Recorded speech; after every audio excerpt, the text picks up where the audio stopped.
been wondering why you have not been able to hit that $400 mark, or at least come anywhere near close to making $400 a day as a field inspector, then this video is for you, because I'm going to break that down a little bit today for you. And I'm going to give you a few little tips to kind of help you out along the way. So stick around for this video. That's what we're going to talk about. So let's just jump right into it. So let's talk about poor route planning and wasting time. This is one of the biggest reasons field inspectors don't hit their $400 a day mark. If you're driving all over the place, wasting time, spending more time on the street than you are doing inspections, then your pay for that day is most definitely going to take a hit.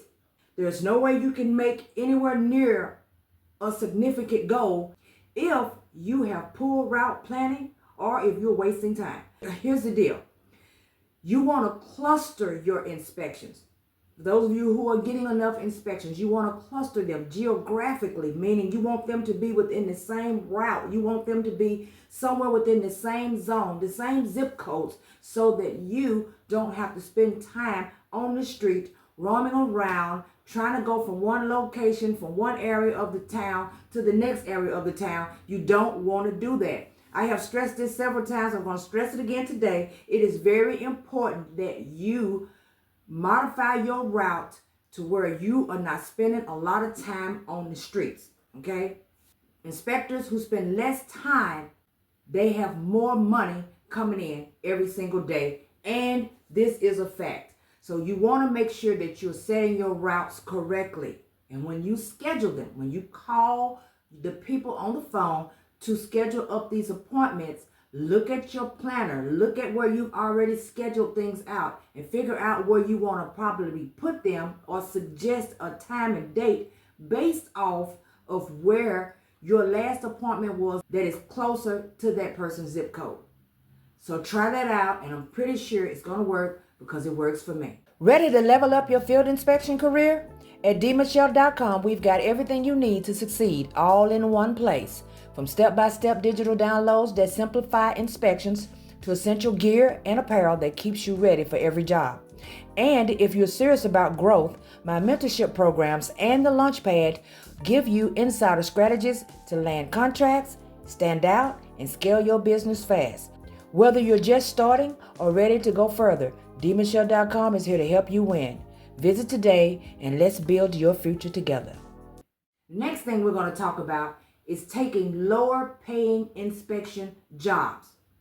Only accepting the inspection jobs that are paying low because they're easier.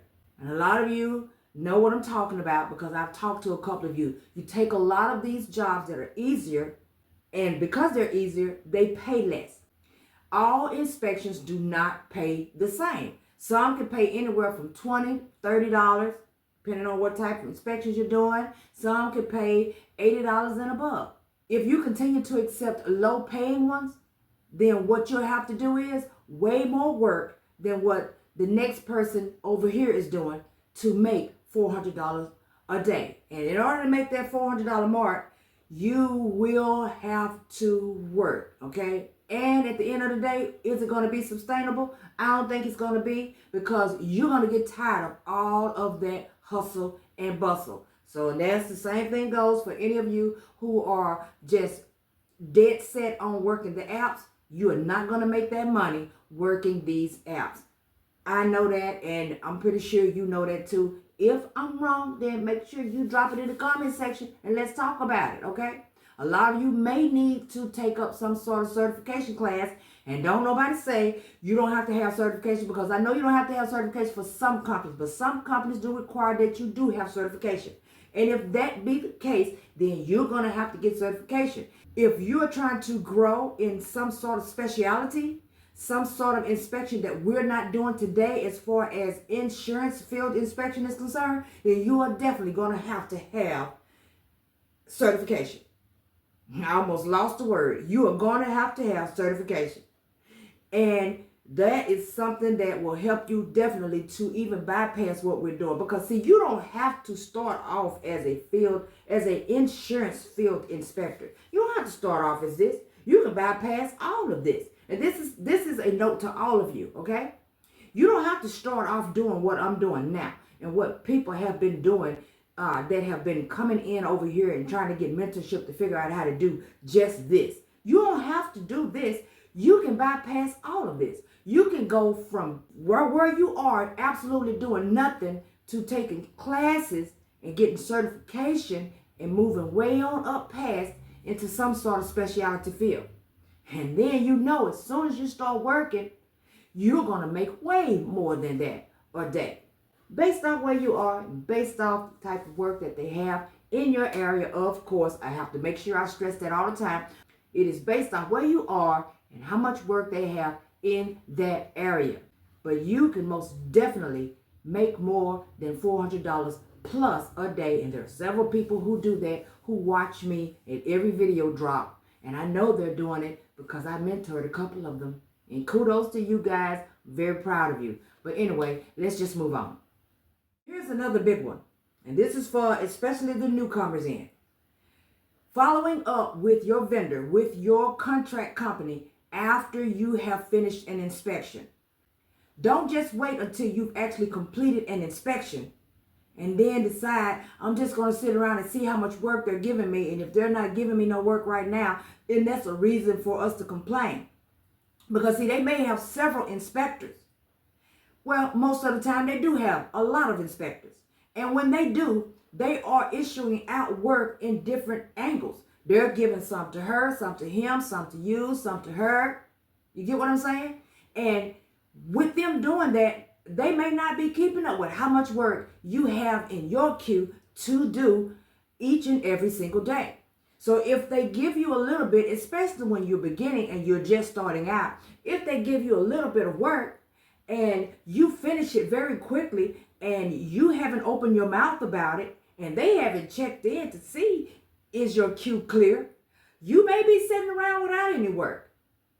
And that's exactly what I was doing when I first started. So I know firsthand from experience what I'm talking about.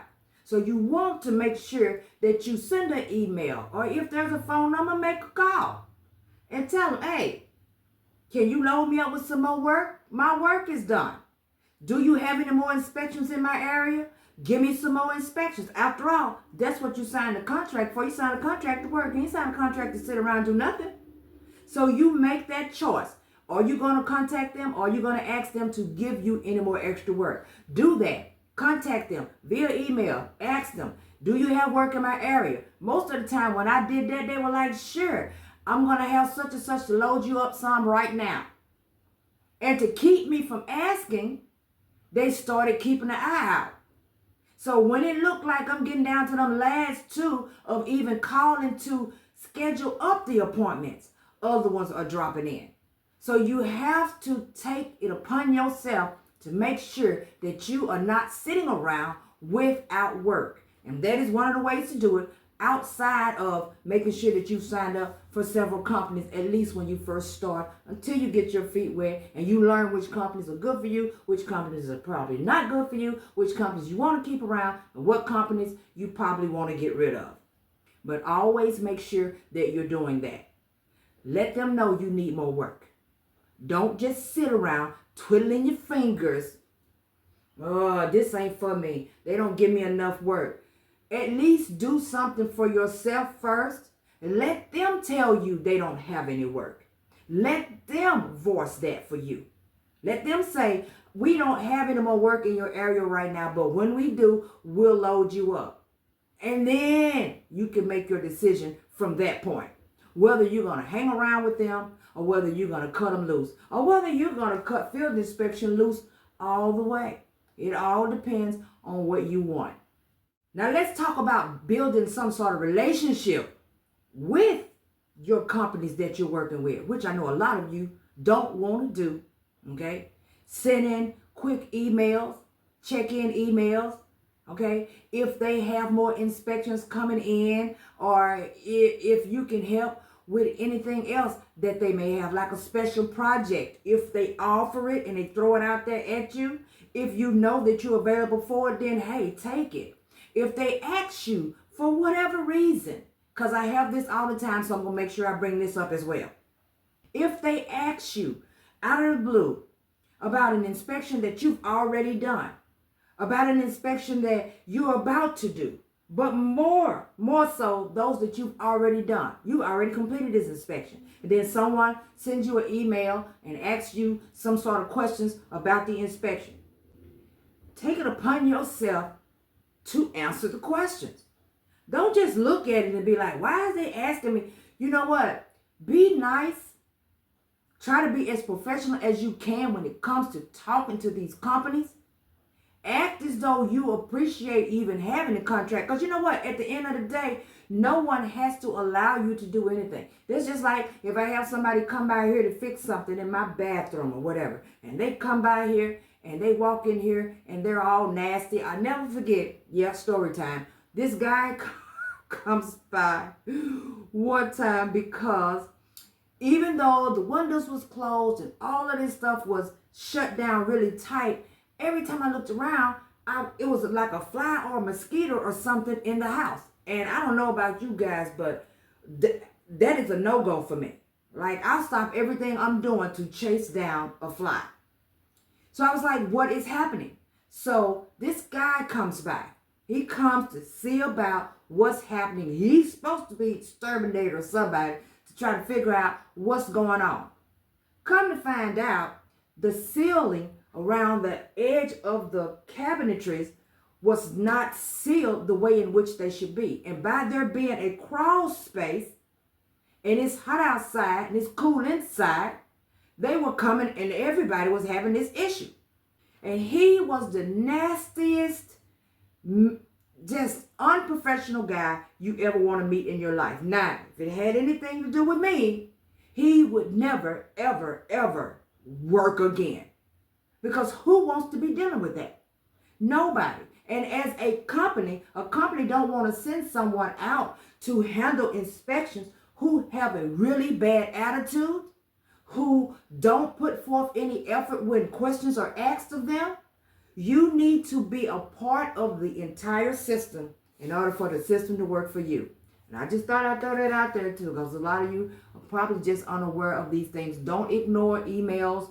Don't ignore questions when they come at you with questions. Just be there and play your role. And that way you'll know that you'll have work coming in. And I know a lot of you are like, you shouldn't even have to go through all that.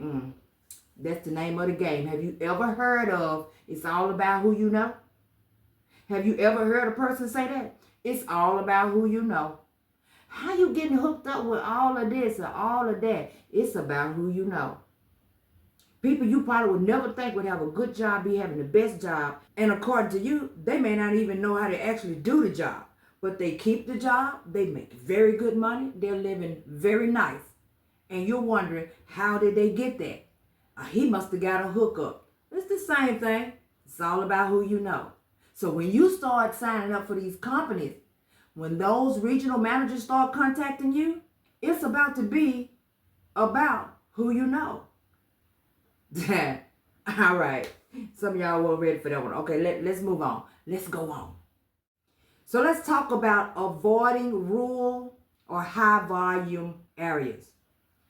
Some inspectors shy away from this. They shy away from the rural areas. They shy away from the high volume areas because it's just a place they don't want to go. The high volume area, oh, there's too much work over there. Now, make your mind up. You want to make money or do you not want to make the money? The rural area, I don't want to drive over there. It's a little too far out that way. I understand that. Trust me, I do understand that. We talk about that several times. But how much work is in that area? I learned my lesson about that. Turning down areas, especially when they're giving you plenty of work in that area, which means that you can have clusters of work coming out of that one particular area. But because you didn't want to go the first time, now they're taking that work away from you and giving it to somebody else who's willing to go over there and make that money. And when they accommodate you for mileage, if you're working for a company who actually will do that, then you got that on top of the fact that you're going out of your way into an area that you don't want to go to in the first place. But now, when you realize that they're doing this for you, you'll grow to love going in those areas because you know that they're going to pay you to go and do the work. Some of the best paying jobs is where other people don't want to go. So there you have it, in my opinion, the top reasons why most people are not making at least $400 a day or close to it, if not over and above it, every single day that they head out into the field. Outside of the fact that, of course, they may not be getting work. So I haven't forgot about those of you who say that you're not receiving enough work to even do so. Those of you who are receiving enough work, but you just can't seem to stack your money right, it's because either or. So don't play around in these streets. Don't be stopping and spending money in the store. Stay away from the stores. Focus on your job.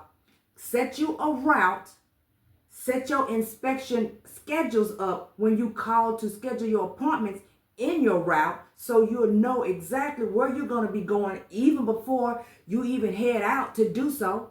Develop some sort of relationship with the people who are actually giving you work from these companies, and be ready to get out there and go when the person that you know gives you the workload. You guys know what to do. Like, subscribe, turn on the notification bell, because I'll be bringing you back something later. Thank you guys so much for watching. Enjoy the rest of your day.